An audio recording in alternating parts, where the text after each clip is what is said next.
Mas agora eu vou falar com o Dr. Marcelo Moreto. Bom dia, doutor. Tudo bem, doutor Marcelo?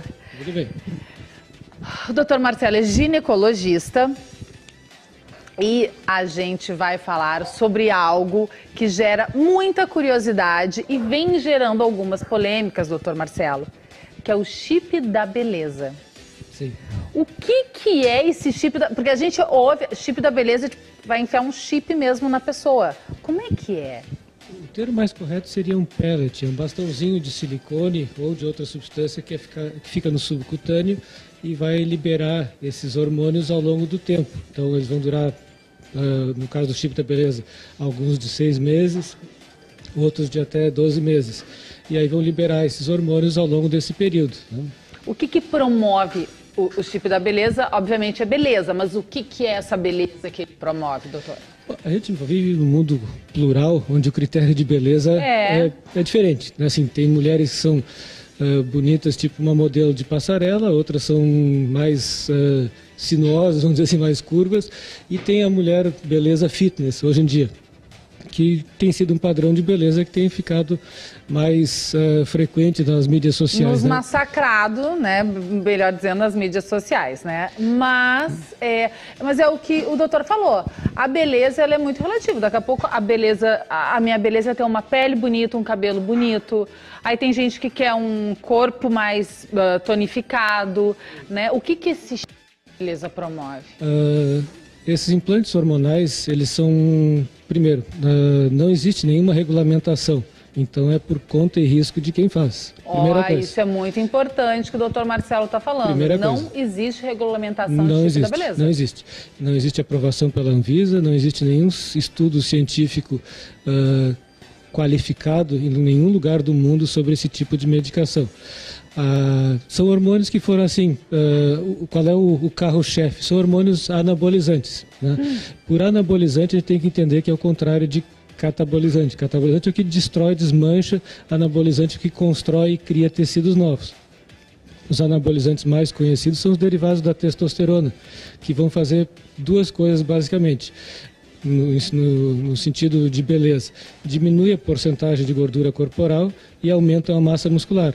Então, assim, para a mulher de academia hoje que quer ter coxa de jogador de futebol, barriga de tanquinho e ombro de estivador, ele se presta para isso, porque uma mulher não consegue ficar dessa maneira naturalmente. Ela precisa usar anabolizantes derivados da testosterona para essa finalidade. Mas se ela se matar na academia, comer frango, batata doce, tomar 6 litros de água por dia, o biotipo do corpo... A mulher não é assim, né? Isso não faz parte da mulher. Ela pode ser uma mulher forte, né, bem treinada, mas não vai ficar com esse tipo de definição muscular, tipo barriga de tanquinho. Por quê? Porque a mulher... E aí vem um detalhe que a mim me preocupa muito, que assim, a mulher é uma sinfonia de hormônios, né, que façam que ela seja o que ela é. Ter o ciclo menstrual, ter um ciclo que vai começar do zero, vai ter estrogênio, vai ovular, vai ter estrogênio e progesterona, e se não engravidar ela menstrua. Esses são os hormônios femininos, estrogênio e progesterona. O chip da beleza é um hormônio masculino, ou seja, é testosterona ou um derivado da testosterona, no caso, uma nortestosterona. Ô doutor, então o chip da beleza é doping? É doping em diversos sentidos. Ele é doping estético e é um doping de... assim, a Agência Internacional Antidoping considera como doping. Se for pego, é doping e a pessoa vai ser punida por dopagem esportiva. Ô doutor, veja bem, eu vou dizer o que eu ouvi falar. Não tem... não é fidedigno, que eu vou dizer. Que assim, ó, tem lugares que cobram R$5.000 no chip da beleza. A pessoa tem que colocar de 6 em 6 meses. Mas aí é isso aí, doutor? Bota hormônio masculino sem controle? Por exemplo, o mesmo chip que bota em mim, bota na Baby, bota na... Tem uma... assim, se criou uma indústria disso, né? Assim, e tem uma isca que diz assim, não, o médico, ou quem for prescrever, vai dizer assim, eu vou fazer uma prescrição individualizada para ti. Tá. Porque não existe isso disponível para venda. Isso é feito em farmácias de manipulação ou algumas empresas. E assim, o que vai exatamente lá dentro ninguém sabe. Assim, eu posso prescrever, bom, vai ter tanto de gestrinona, tanto de testosterona, tanto de e outros componentes que podem ter lá e ninguém sabe direito. Então, assim, basicamente é isso. Vai ter uma melhora da estética fitness, vamos dizer assim, desse padrão academia, e tem um detalhe da testosterona em mulheres que é um doping não só estético, mas um doping de estímulo. Ele tem um efeito estimulante, ele dá o que chama de drive, quer dizer, aquela disposição para fazer coisas. Então, assim, é difícil que uma usuária de testosterona por algum tempo deixe de parar sem sentir a falta daquilo. Por isso que nos Estados Unidos o uso de anabolizantes é considerado uma droga de abuso. A pessoa que começa a usar tem dificuldade de parar de usar. Doutor, o corpo feminino... Nossa, vou fazer uma pergunta. Eu sou jornalista, tá, gente? O corpo feminino não produz testosterona de forma alguma? Produz. Aí já tem uma outra isca que já vamos falar. Mas assim como o homem produz estrogênio e progesterona também em quantidades menores. É uma proporção diferente para cada sexo, né? Então, assim, ao longo da vida, a mulher vai ter estrogênio, progesterona e um pouquinho de testosterona, que ajuda um pouco na parte de libido. A partir da menopausa, cai muito estrogênio, cai muito a progesterona e fica um pouquinho de testosterona. Então, assim, é tudo uma questão de equilíbrio, por isso que eu usei o termo sinfonia. Assim, não é uma coisa que tem um ou não tem o outro, são variações de níveis relativos. Não é uma coisa deliberada, né, doutor? Tem que fazer exames, né? Alguns exames para ver. Daqui a pouco a minha testosterona, que é pouquinha, como em todas as mulheres, está mais baixa que o necessário. E aí eu posso ir a fazer uma reposição de testosterona. Me corrige se eu estiver errado. É importante a correção, porque assim, os exames, as dosagens de testosterona que existem foram calibradas para dosar testosterona em homem. Então, assim, por exemplo, um homem tem uma testosterona em torno de 400, uma mulher tem uma testosterona de 40, 10, 20, 5. Isso é baixo? Não, é um método inadequado para dosar. Não é correto fazer dosagem de testosterona em mulher para justificar a reposição hormonal. Essa é a outra isca que tem no processo.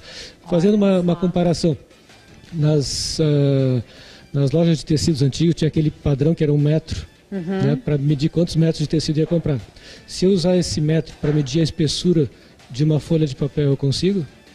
Não, porque o metro foi feito para medir porções grandes de tecido e não a espessura do tecido, por exemplo. Então, assim, a mulher tem uma espessura de testosterona, uma quantidade de testosterona baixa, que é o suficiente para ela se manter ao longo da vida. Pode ser 5, pode ser 4, pode ser 10. É o orgânico. O exame, o imunoensaio, não consegue detectar a quantidade certa da mulher, porque ele consegue ver quantidades grandes. Ele não serve para isso. Ele nem chega a medir? Não, assim, qualquer medida que ele dá vai dar baixa sempre.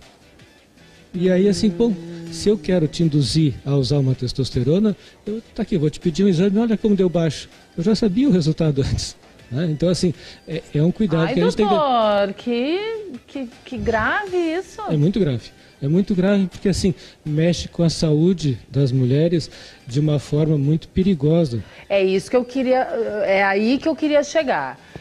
Vamos supor, a gente está falando aqui que a mulher vai ficar forte, vai ficar tonificada, vai, né, num curto espaço de tempo, né, vai perder massa magra. Ok, até aí tudo bem, cada um que se dê bem com o seu próprio espelho. Mas e os efeitos colaterais nocivos à saúde mesmo, eles podem acontecer? Assim, primeiro, cada pessoa vai ter uma resposta diferente. Então, assim, algumas mulheres vão usar e vão ficar bonitas dentro do padrão que ela espera. Outras vão ter os efeitos colaterais. E ninguém sabe o que vai acontecer com uma e com a outra. Né? Tá, que seria então, o quê? Uma espinha, voz, mudar? Vamos dividir assim, efeitos a curto prazo e a longo prazo. Os efeitos a curto prazo. Um aumento de oleosidade da pele que vai gerar espinha. Né? Então tu vê assim, acne, às vezes muito intensa, nas costas, no dorso, tem bastante no rosto. Aumento de pelos em lugares não femininos, né? Assim, o rosto, pescoço, bigode, sem falar em outros. que mais? Vai ter engrossamento da voz. Então muda o timbre da voz, que é uma coisa que mudou, não tem volta. Quer dizer, assim, a mulher vai ter a voz de academia, aquela que é uma voz mais grossa e não tem mais como corrigir. Sabe que isso eu ouvi esses dias, que se tu toma algum, sei lá, esses hormônios que muda a tua voz, porque a pele tu parou de tomar, a pele volta ao normal. Volta ao normal. E a voz nunca mais volta a ser a mesma. Não. Também existe um outro detalhe, que assim, ele pode causar hipertrofia do clitóris. O uso de anabolizantes, que também não volta mais. Então, assim, em vez de ter o clitóris do tamanho normal, vai ter uma hipertrofia. Inclusive, se desenvolveu uma cirurgia para tentar reduzir o tamanho do clitóris. Imagina fazer uma cirurgia num órgão tão sensível. Mas existe a cirurgia para corrigir, que é um subproduto dessa situação que se criou na sociedade, principalmente na sociedade brasileira, porque assim, gestrinona é um hormônio usado no Brasil, não tem em outros lugares, né? Tá, doutor, isso a curto prazo. E a longo prazo, que é o que mais nos preocupa, né? A longo prazo, as coisas que a gente sabe, porque tem coisas que a gente não sabe muito bem, porque não tem tanto tempo de uso assim. Mas assim, todos os efeitos dos anabolizantes vão ter efeitos prejudiciais sobre colesterol, coração, circulação, tromboembolismo, metabolismo do fígado, tumores de fígado, rim. Eu conheço 2 colegas médicos que infartaram antes dos 50 anos por uso de anabolizantes. Então, assim, infelizmente é uma coisa que não vai junto com o uso da medicação, porque, por exemplo, não existe bula do chip da beleza. Ninguém sabe. Sim, até porque não é certificado. Não existe uma divulgação, não tem artigo científico. Não tem registro na Anvisa, não tem nada. Então, assim, se eu vou me tomar uma medicação, eu vou assim, bom, quais são os possíveis efeitos colaterais? Isso tudo são, por quem prescreve esse tipo de tratamento, são minimizados. Quer dizer, assim, eles vendem a ideia de que conseguem controlar esses efeitos colaterais usando mais isso ou mais aquilo, um jeito disso, um jeito daquilo. E não existe isso, porque varia com cada pessoa, né? Então, assim, para uma pessoa pode funcionar muito bem, a mulher pode ter só espinha no rosto, ela pode começar a perder cabelo. Né? E assim ter o que se chama de alopecia androgenética, que nem eu estou perdendo cabelo porque eu tenho testosterona, pode acontecer com a mulher também, ela perder cabelo e, claro, isso pode, teoricamente, seria reversível, mas tem os efeitos que não são reversíveis. Imagina, problemas circulatórios, renais, são problemas graves. Sim, eu acho que isso é importante de dar uma ideia assim, o chip da beleza vai ter um efeito a curto prazo que pode até ser interessante, mas ninguém sabe a longo prazo. E não tem como um médico com uma boa formação fazer alguma coisa que possa prejudicar a paciente a médio ou longo prazo. Assim, o médico é diferente, por exemplo, de um bom vendedor. Um bom vendedor te convence a comprar uma coisa que às vezes tu nem precisa, porque ele é um bom vendedor. O médico não pode vender uma coisa que tu não precisa, ou que tu acha que precisa, mas vai te trazer riscos. A velha indicação. Exatamente. Se então, o paciente tem indicação ou não tem indicação. Doutor, se eu chegar lá então e falar, doutor, eu vim aqui botar um chip da beleza, o doutor vai dizer pra mim, não. Não, eu não coloco. Vai dizer não? Não. Gostei. Não, porque assim... Não, gostei não, fiquei preocupada, né, com isso. Porque assim, se criou uma indústria, se ganha muito dinheiro e gira muito dinheiro em torno disso. Mas acho que esse é o ponto, porque assim, se perdeu a noção de que tem um preceito básico da medicina que é primo non nocere, quer dizer, primeiro não causar dano, primeiro não fazer mal à pessoa. E não existe nenhuma forma segura de fazer esse tipo de tratamento a longo prazo. Sem causar dano. Em algum momento vai acontecer o dano. E isso tem aparecido nos consultórios. Quando dá o problema, não vai procurar quem botou o chip, vai procurar o endocrinologista, o ginecologista, o que for. Então, assim, acho que tem que ter muito cuidado. Existe um movimento das entidades médicas sérias, no sentido de tentar proteger as pacientes disso, porque é uma conversa muito sedutora, né? Bota-se, doutor, é a fonte da juventude. Exatamente. Doutor, muito obrigada pelos esclarecimentos, assim, ó, muito providenciais. Porque a gente recebe muita informação durante o dia, muita oferta de tudo aí, ó. Agradeço a oportunidade. Imagina. Eu acho que para quem está interessado ou quem já está usando, procure o seu médico no sentido assim, um bom endocrinologista, um bom ginecologista para se aconselhar do que fazer, o que pode ser feito, quando é necessário fazer reposição hormonal, que isso é uma coisa que às vezes é necessário, e fazer isso com segurança, com padrões mundiais de segurança reconhecidos no mundo inteiro, e não porque eu acho, eu, Marcelo, acho que tem que fazer isso. Não, coisas que são aceitas no mundo inteiro porque tem critérios de segurança, e acho que isso é o principal, né?